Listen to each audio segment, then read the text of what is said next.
들리시나요? 예, 잘 들립니다. 네, 네, 잘 들립니다. 안녕하세요. 생성형 AI의 핵심 축인 LMM, 그래서 LMM의 활용 방법인 프롬프트 엔지니어링과 레그에 대해서 발표할 민동현이라고 합니다. 발표는 다음 순서로 진행합니다. 먼저 LLM에 대한 개념을 설명하고 그 한계를 설명한 뒤 이를 보완하는 방법으로 프롬프트 엔지니어링과 레그에 대해서 설명하겠습니다. 마지막으로 기술 비교와 선택 기준을 정리하겠습니다. LLM, 즉 거대한 언어 모델은 대량의 텍스트 데이터를 학습하여 자연어를 이해하고 생성하는 AI 모델입니다. 이 모델은 수십억 개 이상의 파라미터를 기반으로 학습됩니다. 핵심 원리는 확률 기반 예측입니다. 즉, 이전 단어들을 기반으로 다음에 올 단어의 확률을 계산하여 가장 자연스러운 문장을 생성합니다.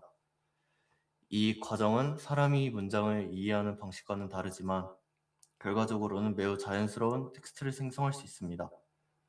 대표적인 모델로는 GPT, 클로드, 제머나이, 라마 등이 있습니다. 하지만 LLM은 강력한 성능에도 불구하고 몇 가지 중요한 한계를 가지고 있습니다. 첫 번째는 할루시네이션 환상현상입니다.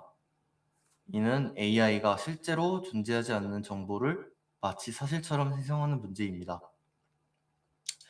예를 들어 어떤 질문을 하였을 때 존재하지 않는 논문이나 틀린 정보를 자신 있게 말하는 경우가 이에 해당합니다. 두 번째는 지식 컷오프입니다. LLM은 학습된 시점 이후의 정보를 알지 못합니다. 따라서 최신 정보가 필요한 경우 정확한 답변을 제공하기 어렵습니다. 세 번째는 보안과 신뢰성 문제입니다. 외부 데이터와 연결되지 않은 상태에서 특정 기업 데이터나 내부 문서를 기반으로 답변을 생성할 수 없습니다. 이러한 이유로 LLM만으로는 실무에 바로 적용하기 어려운 경우가 많습니다. 이러한 한계를 보완하기 방법 중 하나가 프롬프트 엔지니어링입니다. 프롬프트 엔지니어링은 AI에게 입력하는 문장을 설계하여 더 좋은 결과를 얻는 기술입니다. 같은 질문이라도 어떻게 질문하에 따라 결과의 품질이 크게 달라지는데요. 예를 들어 단순히 설명해줘 라고 입력하는 것보다 조건, 형식, 역할 등을 명확히 지정하면 더 정확하고 구조적인 답변을 얻을 수 있습니다. 따라서 프롬프트 설계는 LLM 활용에서 매우 중요한 요소입니다. 프롬프트 엔지니어링이 중요한 이유는 세 가지로 정리할 수 있습니다. 첫 번째로는 결과 품질 향상입니다. 명확한 지시를 통해 더 정확한 답변을 유도할 수 있습니다. 두 번째, 할루시네이션 환상현상 감소입니다. 구체적인 조건과 맥락을 제공하면 잘못된 정보 생성이 줄어듭니다. 셋째, 출력 형식 제어입니다. 예를 들어 JSON 파일이나 표, 코드 등 원하는 형태로 결과를 받을 수 있습니다. 이처럼 프롬프트는 단순한 입력이 아니라 결과를 설계하는 중요한 요소입니다. 프롬프트 엔지니어링에서 들어가는 프롬프트는 크게 두 가지로 나뉩니다. 시스템 프롬프트는 AI의 역할과 행동 방식을 정의합니다. 예를 들어서 너는 전문가다, 친절하게 설명해라와 같은 전반적인 기준을 설정할 수 있습니다. 반면 유저 프롬프트는 사용자가 실제로 사용하는 질문입니다. 이 두 가지가 결합하여 최종적인 응답이 생성됩니다. 즉 시스템은 방향을 설정하고 유저는 구체적인 질문, 요청을 전달한다고 볼 수 있습니다. 대표적인 프롬프트 기법은 네 가지입니다. 첫 번째로는 기본 프롬프트입니다. 단순히 질문만 입력하는 방식입니다. 일반 웹에서 사용자가 GPT, 제모나이 등에서 물어보는 것과 유사합니다. 두 번째는 역할 기반 프롬프트입니다. AI에게 특정 역할을 부여하여 답변의 스타일과 수준을 보정합니다. 기본 프롬프트와 달리 LLM에게 시스템, 유저 등을 통하여 역할을 부여하고 답변을 보정합니다. 세 번째는 소수 예시 프롬프트입니다. 몇 개의 예시를 제공하여 어떤 질문이 들어왔을 때 원하는 형식의 답변을 유도합니다. 네 번째는 사고 연쇄 방식입니다. 단계적으로 사고하도록 유도하여 복합적인 문제 해결 능력을 향상시킵니다. 실제 환경에서는 외부 데이터를 프롬프트에 포함하는 방식이 많이 사용됩니다. 예를 들어 사용자의 나이, 직업 등의 정보를 포함하면 더 개인화된 답변을 생성할 수 있습니다. 이 과정은 데이터 수집, 프롬프트 구성, LML 호출, 결과 출력 순서로 이루어집니다. 이 방식은 간단하지만 외부 데이터 활용에 한계가 있고 할루시네이션을 완전히 방지하기 어렵습니다. 이러한 한계를 해결하기 위한 방법이 레그입니다. 레그는 외부 데이터를 검색한 후 그 정보를 기반으로 답변을 생성하는 구조입니다.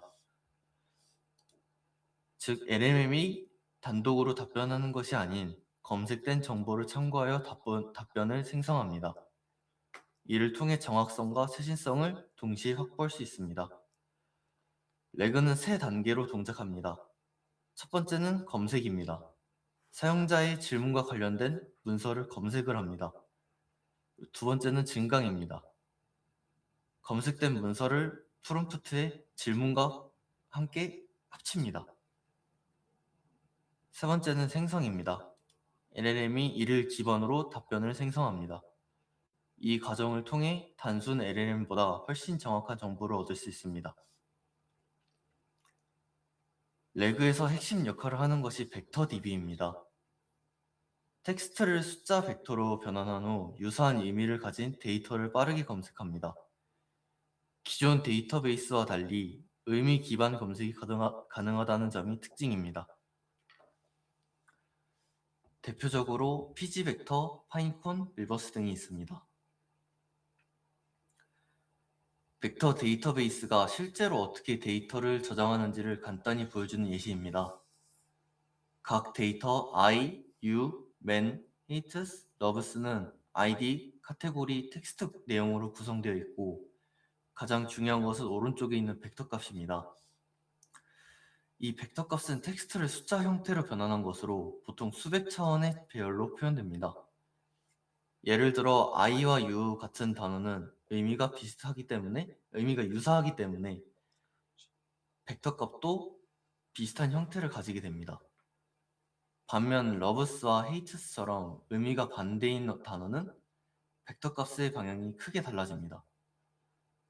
이처럼 벡터 DB는 단순한 텍스트를 저장하는 것이 아니라 의미를 숫자로 변환하여 저장합니다.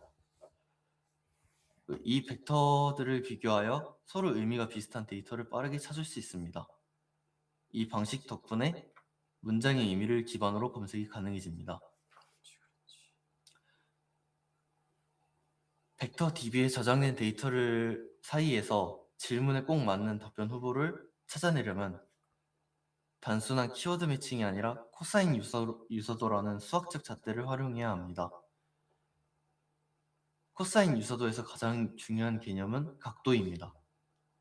우리가 일상에서 너랑 나랑은 각도가 맞아 혹은 이야기의 결이 같아 라고 말하는 것과 원리가 비슷합니다. 두 벡터 사이의 각도가 0도에 가까워 코사인의 값이 1이 되면은 이는 AI가 보기에 두 문장의 의미적 방향이 완전히 일치한다는 뜻입니다. 텍스트의 길이나 단어가 조금 달라도 의미의 본질이 같으면 좌표상에서 같은 방향을 바라보게 됩니다. 각도가 90도가 되어 값이 0이 되면 질문과 데이터 사이에 아무런 접점이 없다고 판단하여 검색 결과에서 제외합니다. 오히려 각도가 벌어져 값이 마이너스 1이 되면은 오히려 정반대의 의미를 가진 문장으로 해석합니다. 결국 이 코사인 유사도 연산을 통해 수만 개의 데이터 중 사용자의 질문과 각도가 가장 좁은 문서들만 정확하게 골라내어 LLM에 전달할 수 있게 되는 것입니다. 이제 이 벡터DB와 코사인 유사도를 사용하는 레그입니다. 레그의 구현 과정은 다음과 같습니다. 사용자의 질문을 입력받습니다. 그리고 그 다음 질문과 관련된 문서를 검색을 합니다. 그리고 이 문서들을 질문과 함께 프롬프트에 포함시킵니다. 마지막으로 LLM에 통해 최종 답변을 생성합니다. 구조는 단순하지만 단순 LLM에 비해 정확도는 크게 향상됩니다. 다음으로는 실전 예시입니다. 구현 과정과 동일하게 사용자의 질문을 받고 데이터베이스 혹은 API에서 관련된 문서를 검색합니다. 그리고 질문과 문서를 합해 프롬프트에 작성하여 LLM으로 최종 답변을 생성합니다. 실제 사용 예시로 고객 지원 서비스 같은 경우 FAQ 문서에 질문을 포함하여 질문에 대한 정확한 답변을 받습니다. 프롬프트 엔지니어링과 레그를 정리해서 비교해보자면 다음과 같습니다. 프롬프트 엔지니어링은 구현이 간단하고 빠르지만 외부 지식 활용이 제한됩니다. 반면 레그는 정확하고 최신 정보를 활용할 수 있지만 구현이 복잡하고 비용이 증가할 수 있습니다. 결론입니다. 단순한 질문이나 빠른 응답이 필요한 경우에는 프롬프트 엔지니어링이 적합합니다. 정확성과 최신 데이터가 중요한 경우에는 레그가 더 적합합니다. 실무에는 두 기술을 혼합하여 사용하거나 아니면 따로 사용하는 경우가 많습니다. 즉, 프롬프트로 기본 품질을 높이고 레그로 데이터 기반 정확도를 보완하는 방식입니다. 이상 발표를 마치겠습니다. 네, 감사합니다. 잘하셨습니다. 네, 박수, 박수, 박수. 자, 정리 한번 하고 넘어가도록 하겠습니다. 저희 오늘은 기본적으로 여러분들이 사용하시는 LMM이 무엇인가, 그 다음에 항상 얘기하는 프롬프트를 어떻게 질문을 해야 되는지를 말씀을 드렸고요. 저희가 다음에는 동현님이 저희가 요거를 가지고, 그러니까 LMM하고 레그를 가지고 호텔 질문 서비스를 만들었어요. 그래서 그 다음 발표도 한번 들어보시면 좋을 것 같고요. 오늘의 목적은 이거였습니다. 첫 번째, 프롬프트를 사용할 때는 외부에 있는 거기 때문에 LMM을 사용할 때 조심하셔야 된다. 보안에 문제가 생긴다라는 거고요. 그 다음에 내용에 대한 것들이 정확도가 떨어진다라는 겁니다. 그 다음에 그거를 보완하기 위해서 레그라는 기반의 기술을 사용하는데 그 레그를 만들려면 벡터DB라는 거를 사용해야 된다라는 겁니다. 그 다음에 나중에 대한 얘기지만 벡터DB가 너무 커지고 그러면은 다시 모델을 만드는 상황이 발생합니다. 그 모델을 만드는 걸 파인 튜닝이라고 하죠. 그래서 여러분들이 보셨던 챗GPT 4.5, 그 다음에 5.0이라고 하는 버전들도 그러한 버전들로 해서 계속 교육을 통해서 새로운 모델을 만들어내게 되는 것들입니다. 그래서 다음에 동현님 언제죠? 내일인가 내일 모레인가? 내일인 것 내일, 같습니다. 예, 내일은 저 호텔 예약 시스템 기반으로 해서 그 LMM 사용해서 레그를 실질적으로 스프링 부트로 구현한 시스템을 한번 보여드리도록 하겠습니다. 오늘 세미나 참석 잘하셨고요. 그 다음에 내일 뵙도록 하겠습니다. 수고하셨습니다. 수고하셨습니다. 예, 들어가세요. 예, 고생 많이 하셨어요. 네.